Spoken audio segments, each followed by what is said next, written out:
Yeah, you good. You good. It's okay What in the world? to be late. It's okay to be late. But We it's gotta a be we gotta be flexible, man. There's no more being perfect anymore. So, you know. I mean I try I'm like a stickler on being on time, but everybody not like that, you know what I'm saying? So I can't, but sometimes I've been late before or missed out on something. So, absolutely, life happens. Right. Really So happens. So real quick, I just got a couple little questions just to keep us on task. We only got like 35, 40 minutes. Okay, So I don't know if you saw my other little videos or whatever. So we just gonna I've talk. been watching them, man. They're great. They're fantastic, and it's a it's an honor to be on one of these calls with you for sure. Really?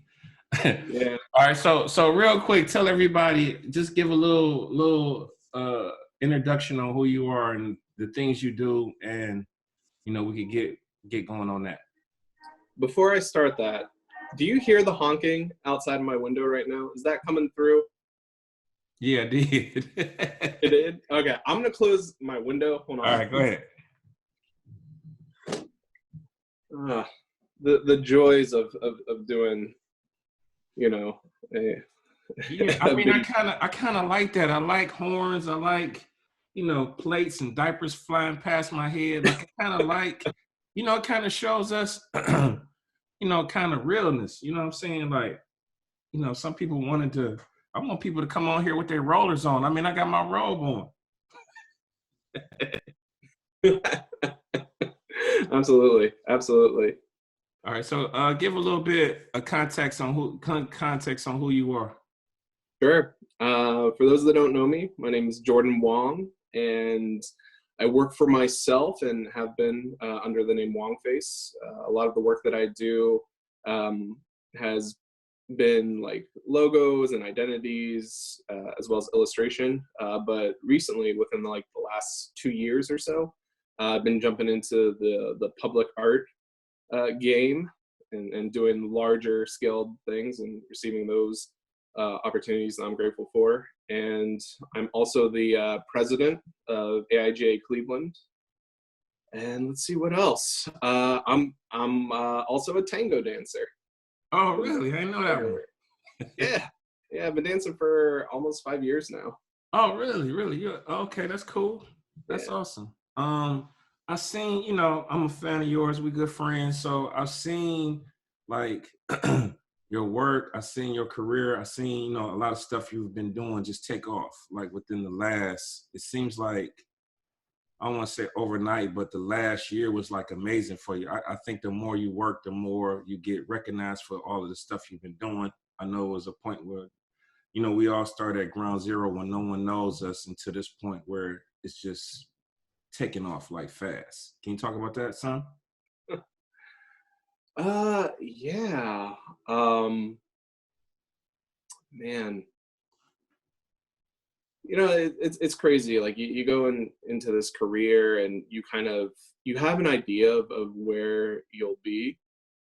Like when I was in, I don't mean to take us too far back, but when I was in high school, I didn't even really know what graphic design was. Like many of us, I had a strong, passion for drawing and art, and I like being on the computer. So I was like, oh, that's graphic design. So, and then it wasn't even until college that I learned what graphic design really was. And then when I was in college, I was like, oh, cool, I'm going to get a design job. And here I am, geez, like 7 years later after college, and I don't have a job. I work for myself.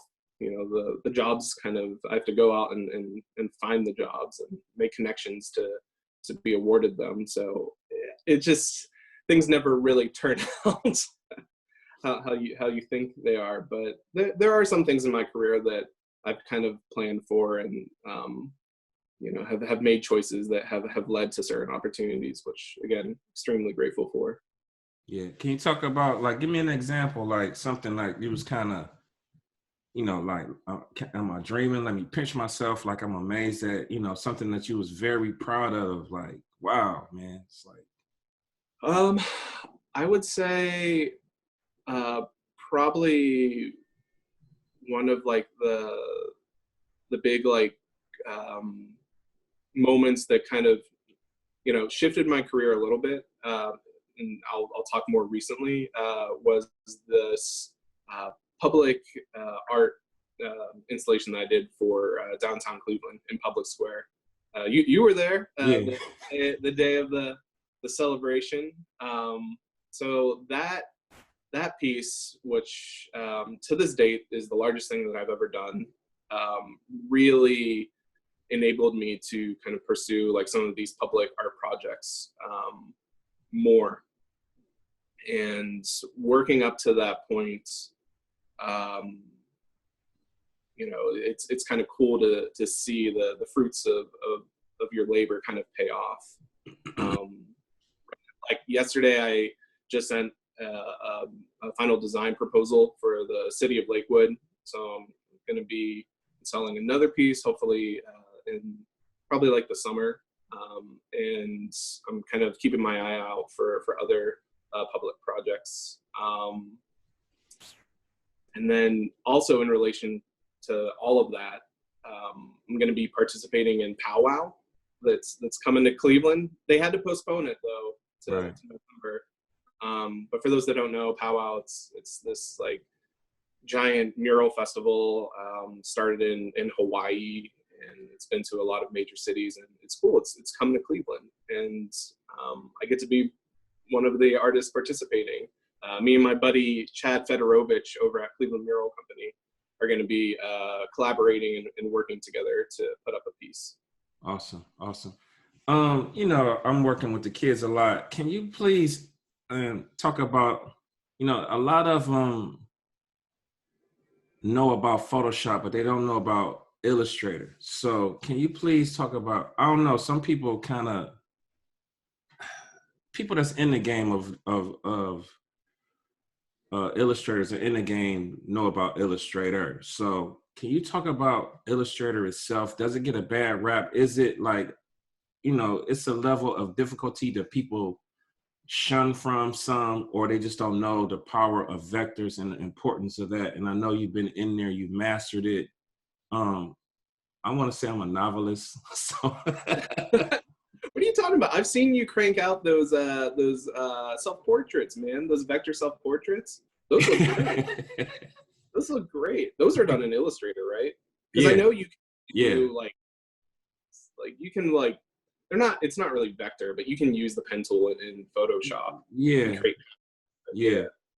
But you know it. Can you talk about Illustrator? I mean, is this because the kids I talk to, they just know me for Photoshop for the most part. So I'm trying to introduce them to Right. Illustrator. Can you touch on that, any? Yeah. So I'll answer your question and kind of like maybe zoom out a little bit and talk about things big picture. So I was talking to a good buddy of mine. His name is Doc Reed. He's an I know illustrative designer. Yeah, you know Doc. Yeah, I was talking to Doc.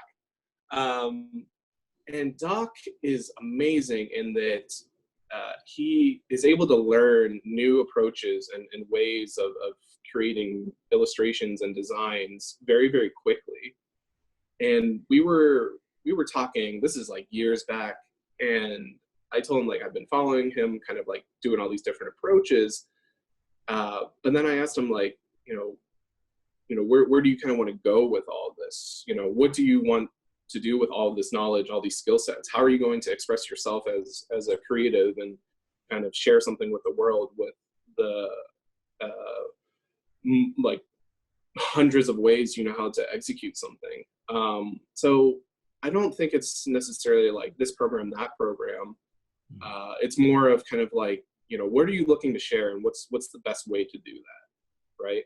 So like your work is fantastic in that you're doing all this types of photo manipulation and all these like crazy layerings and it's visually like awesome in that world of kind of photo manipulation and in that realism world. versus my work, which of course is much, much more graphical and illustrative, and is designed to be scaled up as much as it is sometimes scaled down whenever I'm doing more minimal like logos or whatnot. There's just a different place for all this stuff. But I think the most important thing is just kind of figuring out, your why, because there's many ways to do, there's something, right? There's multiple hows, but figuring out that why is really important, and kind of what fuels the endless hours of trying to learn something and practicing. To learn like a new skill set or approach without kind of having a passion for it or way to use it, I feel like it's kind of a dead end. Love it. However, awesome. I will add this little caveat at the end. I don't want to discourage anyone from learning things, though. I think it's great to like always be learning and whatnot, but always to kind of have in the back of your mind, okay, like what can I do with this? Always asking that question, essentially. What can I do with this? So with your students, maybe they haven't seen the possibilities with that Illustrator and kind of like vector flat graphical style, and it always helps to see that stuff out in the world and in context, and find the things that really resonate and excite you. Awesome. Can you talk a little bit about how many hours you got in on Illustrator? Practice, studying, being at a point where you kind of mastered it, and how do I push myself to, push myself more, even though I'm very comfortable in there? Can you talk about that a little? Yeah. So I think the way to kind of utilize Illustrator to its fullest capabilities is to really kind of know, like, what are you creating?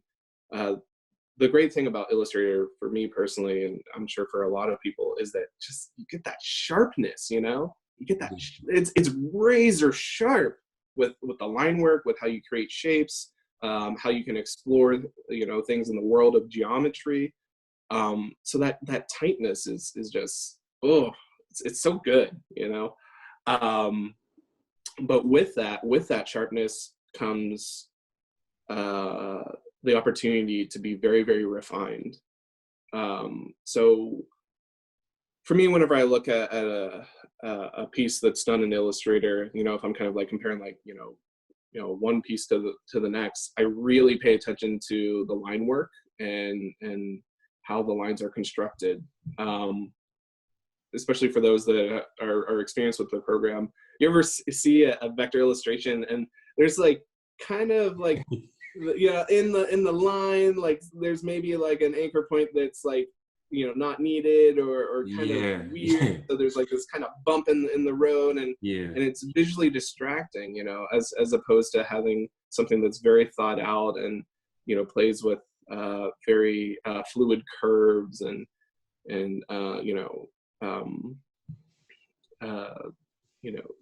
straight lines when there needs to be. So really just like paying attention to like the contours, essentially, like really developing a sharp eye for that. Because once you develop that, like, then you can start using different plugins to make that happen, better and faster. I would say anyone who's getting into Illustrator, definitely check out Astute Graphics. Say it again. Astute Graphics. Okay. So they're a company in the UK that develops plugins for Illustrator to kind of streamline your process, and also opens up a lot of capabilities within the program. Yeah. I saw something interesting. I was looking at a tutorial, and it was more on Photoshop, but he was talking about how many blending modes, how many tools you have, but you're only really using 20% of most of the stuff that's in there. So it kind of gave me a different way of looking at, delivering this information to my students, which is cool. I love the idea Go of ahead. reverse engineering a piece.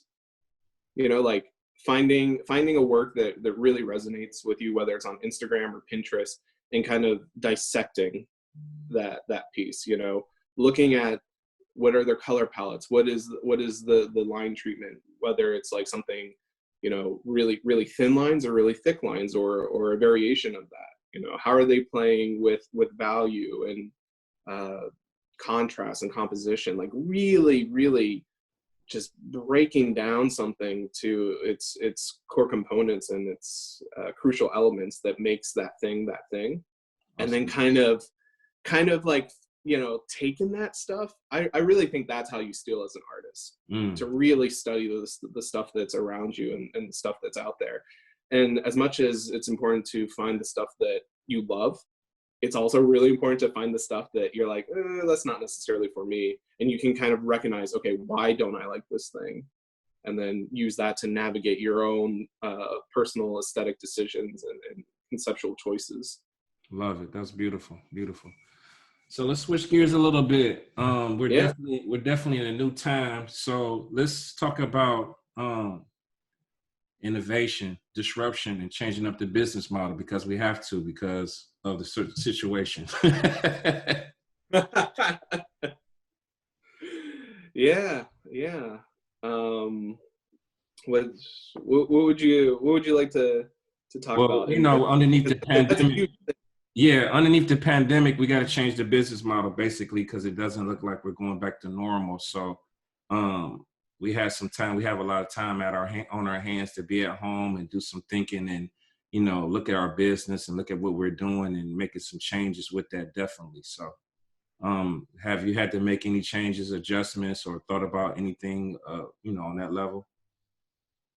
Yeah, so for myself personally, you know, I'm working from home, obviously, and that's been a challenge. When I first started working for myself 5 years ago, um, I was in like maybe, you know, a month of working for myself, and I realized I'm not getting anything done.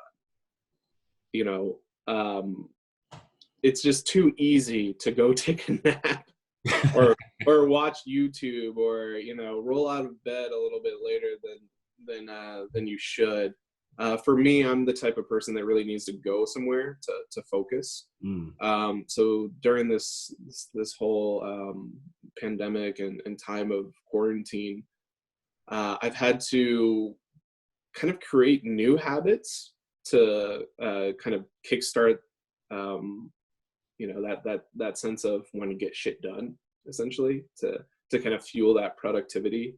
And for me, it's been kind of upping my practice in yoga. So I'm doing like a lot more yoga here at home, and nothing crazy either. Not like I'm like doing an hour of yoga or anything. I'm just like doing a half hour.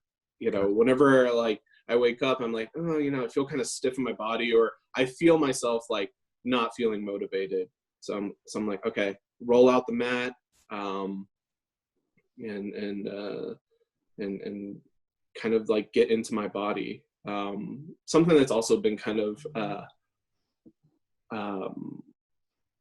routine for me is that when I practice yoga, so I don't know if you know this, but on Spotify, there's this guided meditation session. It's like 5 episodes, and it's led by RZA of Wu-Tang. No. Yeah, it's awesome. He like did it in collaboration with like Taz OT. So I've been listening to that like kind of like daily. It is so great, man. And it's only a half an hour. It's 5 episodes, you know, 6 minutes long, and it's great. It's great. So I've been listening to that whenever I practice yoga, and yeah, it's really just kind of become this thing that I do now, and it makes me feel a little bit better in my body and allows me to focus more. Dope. Love it. Love it. I'm going to have to check that out. Yeah, it's great. For the some people that don't know, can you talk a little bit about AGIA and your role and any shifts with, you know, the new times? So can you talk about that some? Absolutely. So I've been a member of AIGA, and for those that don't know, AIGA is the Professional Association for Design here in the U.S. There's over 70 chapters all across the country and in major cities, and I have the privilege to serve on the board of the Cleveland chapter as the president. I started my term in January, and man, what a time to be a president of anything, really. So it's definitely, yeah, it requires, especially now, it requires a lot of pivoting. It requires a lot of just consideration and care, and just kind of being there, especially for my board members, because really they're the ones that make the things happen that we do here at AIGA Cleveland. And I realized that my role as president is to take care of those that are taking care of other people, So with everything that's happening, we're definitely shifting, of course, to like more virtual ways to connect. And for those that are kind of watching this and have been involved with AIGA, or kind of wondering, like, what are they going to do during this time, I just kind of ask that everyone be patient with us. We had our board meeting earlier this week on Tuesday, and one of the things I told my board members is, listen, you'll probably be noticing that everyone's going to virtual platforms, and it seems like there's a lot of clamoring or this sense of pressure and urgency, like, we got to do all this virtual things and we got to do it now. And not that I don't disagree with that agility and flexibility, I think that's great, but everyone on the board of AIGA Cleveland, and a lot of these other chapters across the country, are volunteer.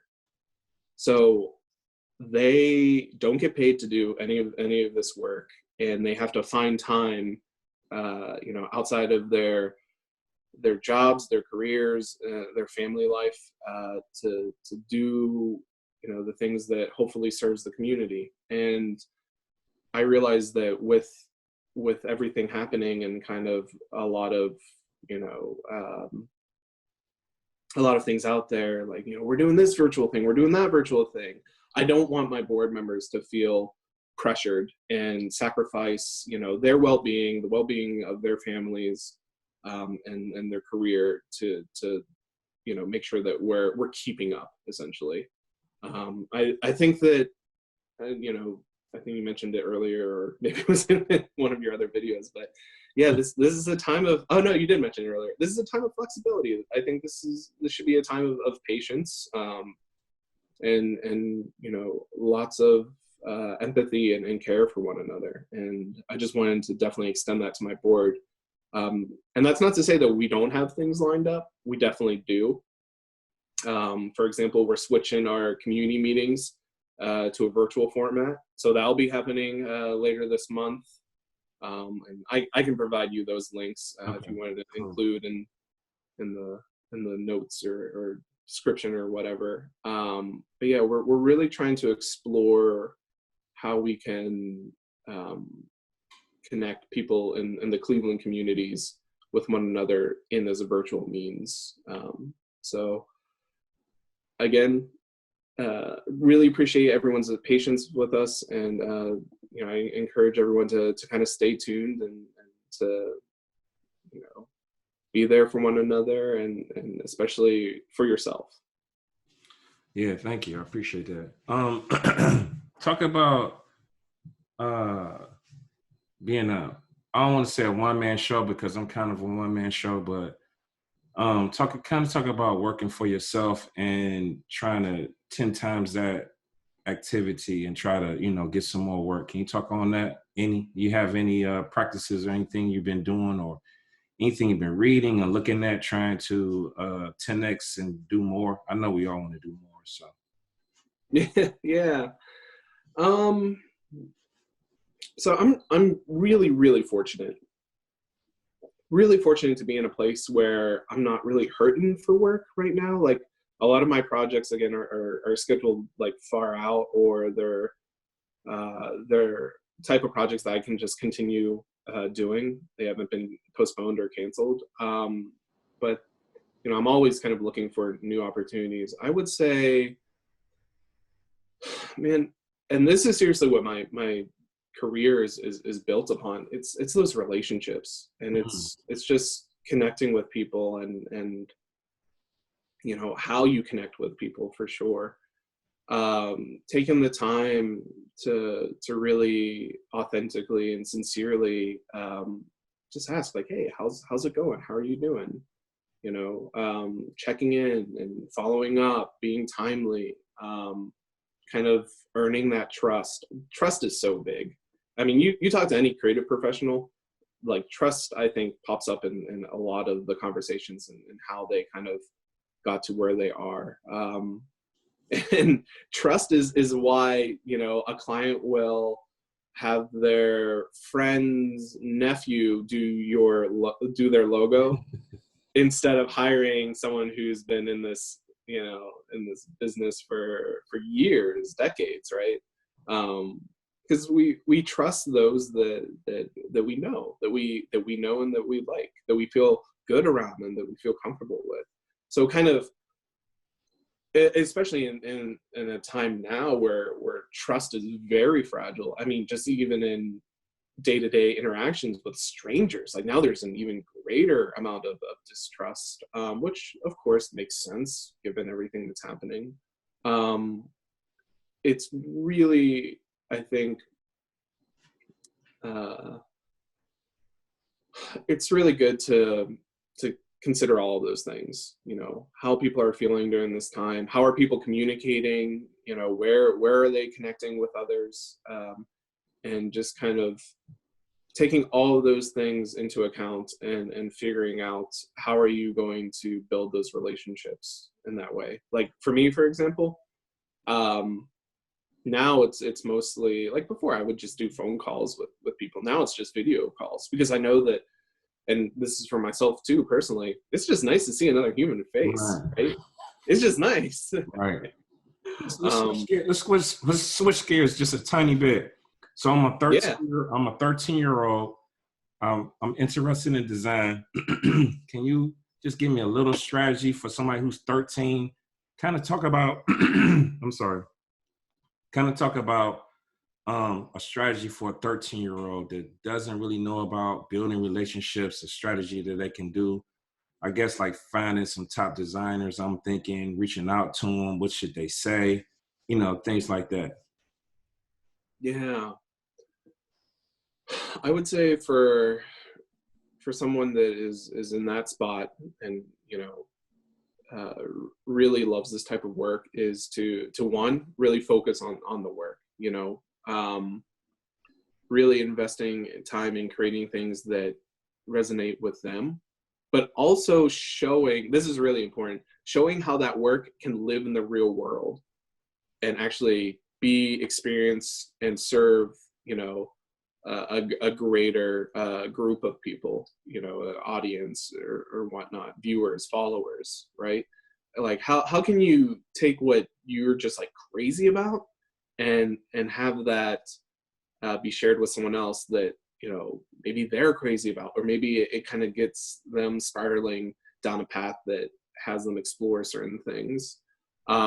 And especially bringing that into like a real world context. Man, there's so many like mock-up templates, and it's just cool to see, like, you know, a design just on a can, and even the mock-up templates, like they do a great job of just kind of translating something that's on our computer into something that we could actually pick up and feel, or see out in the wild, whether it's like a billboard or on a building, right?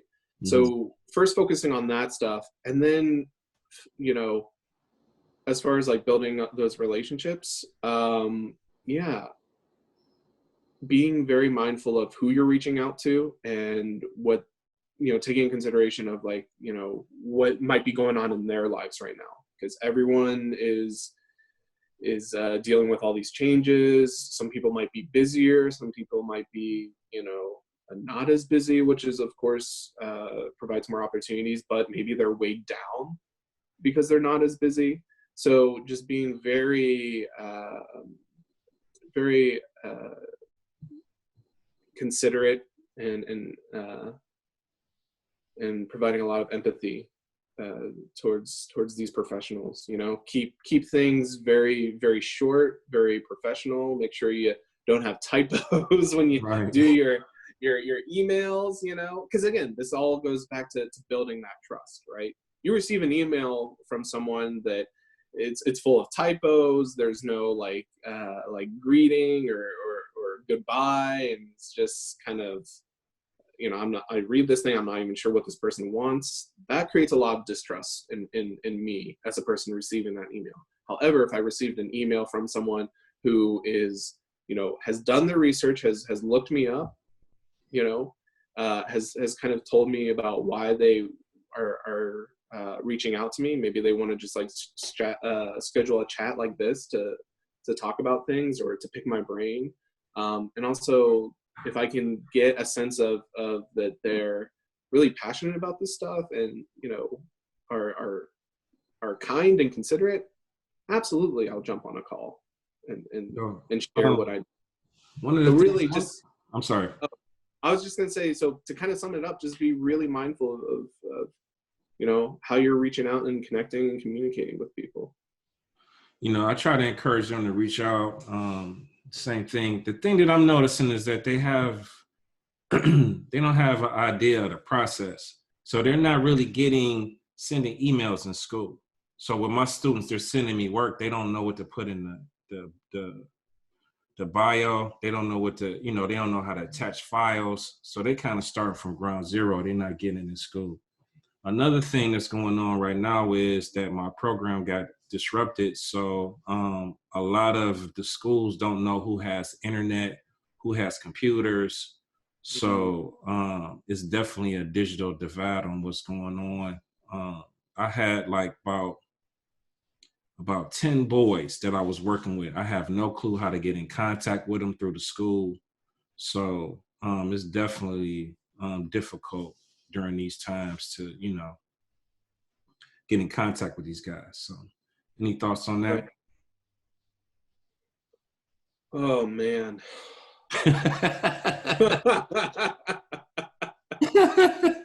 we got a lot of work to do.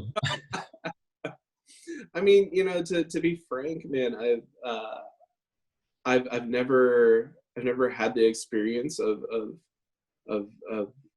leading and teaching the, you know, kids and people that are in the situations that you just described. Like when asking about those things, I think of you on how to do that, or I think of like Jacinda. Right. Which I saw that you recently, you know, had a call with her. Yeah. Yeah. My answer to that is go ask Jacinda Walker.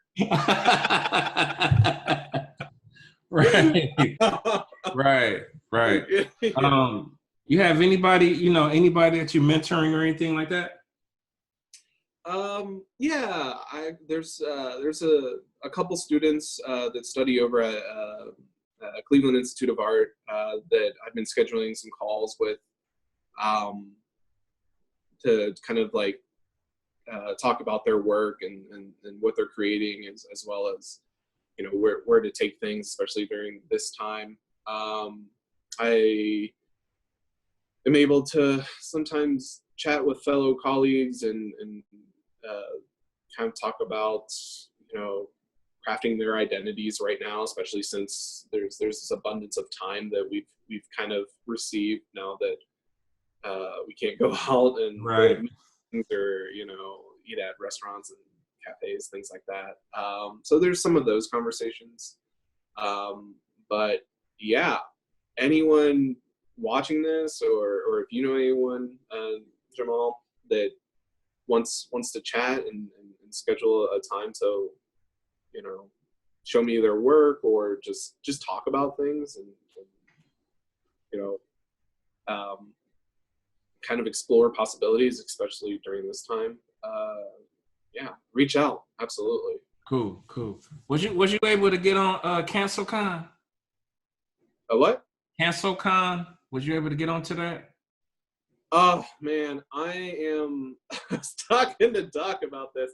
I feel a little guilty. There's a part of me that has this nugget of guilt because I haven't been involved with like the design conference community in quite a while. Oh, Just really? because, yeah, and you know, it's nothing. It's not like I'm trying to avoid anyone or anything. I've just been busy doing stuff, you know. So I saw that CancelCon happened. I know several people were like sharing ideas, and I think it was cool.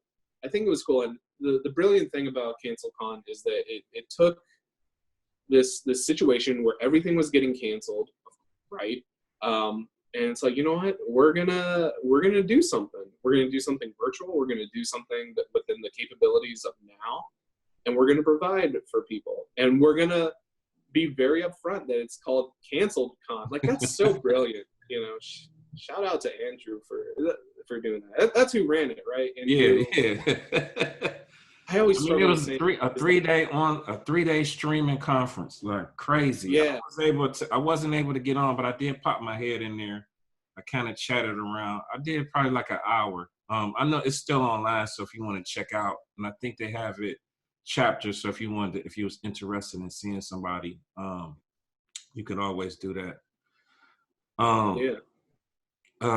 I'll talk about this. I saw a picture from you that I was like, it was just like a pivotal moment for me seeing you get recognized by Draplin. How was that? I know everybody loves Draplin. I went to see him too. I got it all. I got his Skillshares, which is amazing. I think his whole he's so authentic. Like his keynotes is like bomb. Illustrations is dope. His brand, personal brand, all of that stuff is like, it's genius, man. I love it. I love Draplin. I love the book. So not only the personal brand part, but the detail in his work and his books and stuff like that. Can you talk about that some? The dude loves this stuff. The dude loves this stuff, and that is what's so inspiring about that. But what's the most inspiring thing about Aaron Draplin, at least, again, this is my personal opinion, is how he's able to share that love in a way that's so kind, so generous, extremely generous, and so sincere. Like, you listen to his interviews, and he really embodies the things that he was taught when he was a kid. You know, the spirit of his dad truly lives within everything he does, and the things that his mother like passed down to him, like really his parents, his upbringing, you know, his family life, and all of his experiences. It's all like come together into this inspiring, vibrant person that we are so fortunate to have in this industry. Yeah, it's and for me to have connected with him, it's kind of unreal. I feel like it's kind of unreal. And How did you talk about the relationship? Like, how'd you meet him and how'd you form that relationship with him? oh man, so I met him at the first Creative South that I've been to. Not the first one ever. This is the first one that I've been to, and this was back in 2016.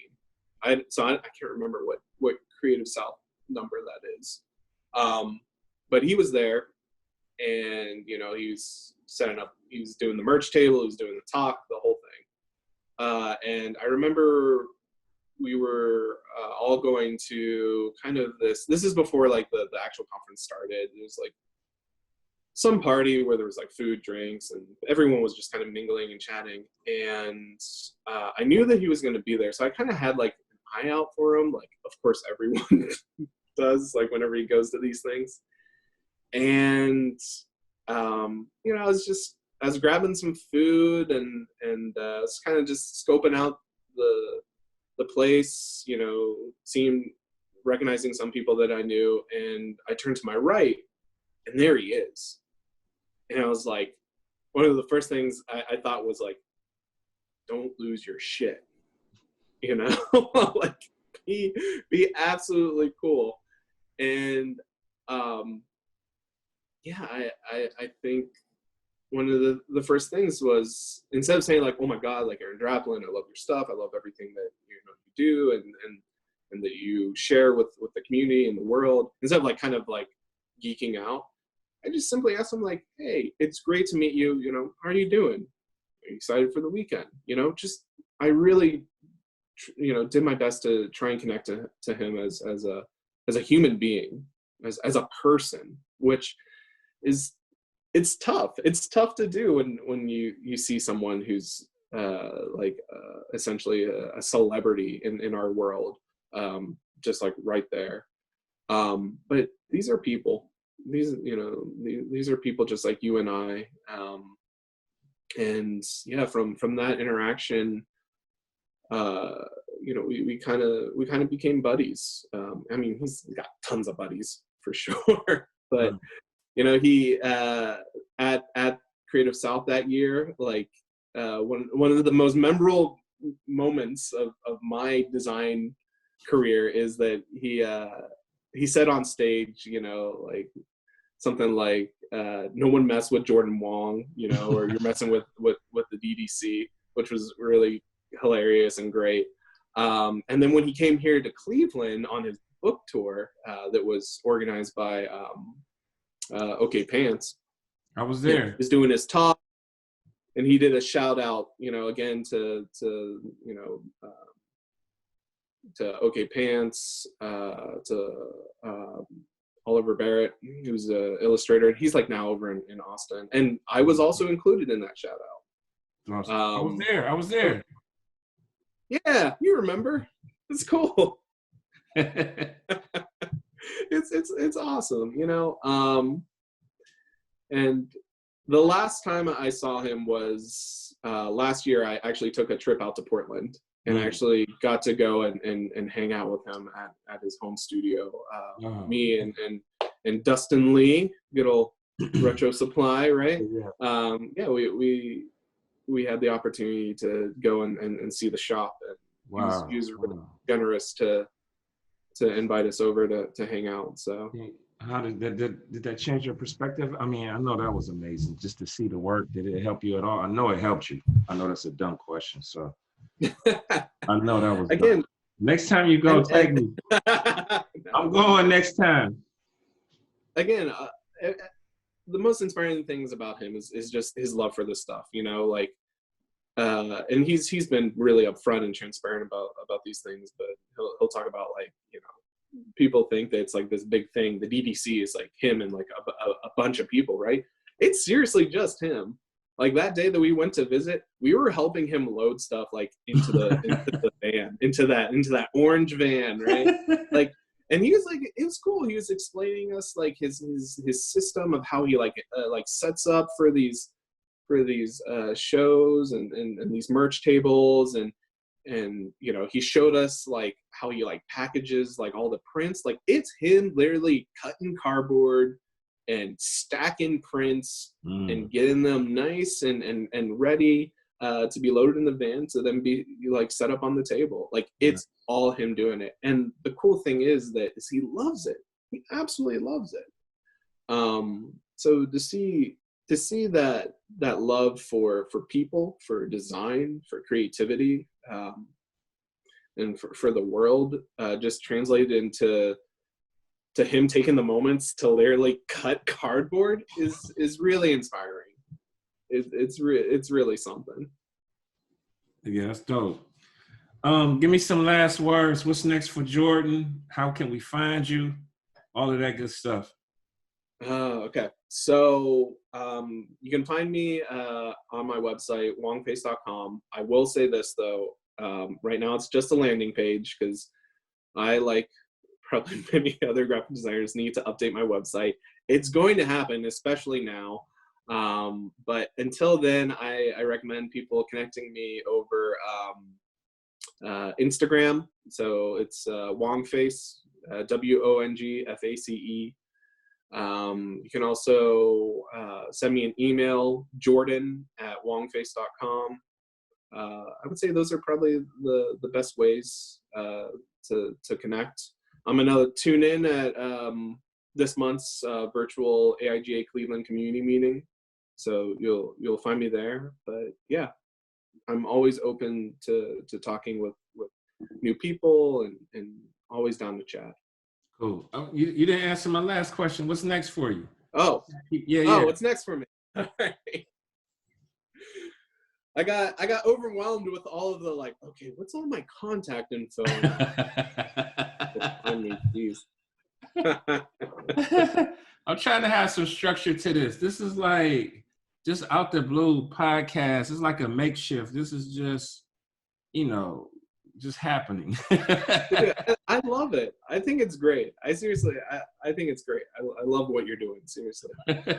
So what's next for me? Hopefully some more public works. Again, powwow. Me and Chad Fedorovich of Cleveland Mural Company, we're going to be, getting some color and lines up on some walls in Midtown Cleveland. So that'll be happening in the fall. But kind of in between then, yeah, I'm just working on some private commissions for sure. Keeping up with stuff with AIGA Cleveland, as president, and leading those guys and trying to connect with other organizations here in Cleveland. Also, I'm on the judging panel of Battle of the Teal. What's that? So it's put on by In Education, which is like another organization, and it's this like big art competition and showcase, and it also includes performing arts, which is really cool. Jacinda is actually involved as well with Battle of the Teal. But yeah, so they just announced that we're going to be doing our judging online. So I'm going to be doing that. Geez, what else? We're also going to kind of be collaborating with them and doing like some, I think like a virtual event. I have a call with their founder and president, DeAndre, later today, actually. So cool. We'll kind of be exploring some of those ideas. Stay tuned. But yeah. Cool. That's about it. I appreciate you. I appreciate you coming on and talking to me, giving me some inspiration. Dude, absolutely. I always enjoy seeing you, and seriously, thank you, Jamal, for any time that I have a show, like you're always there.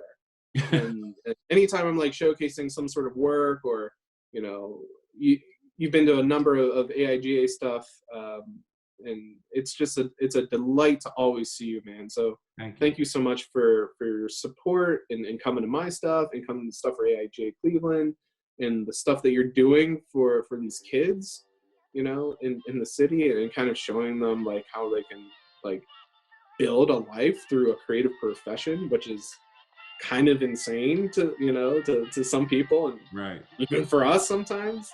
You're really doing the work, man. I cannot sing enough praises about you, man. Thank you. Stay in touch. Yeah, man, it's a pleasure. Yeah. Stay safe.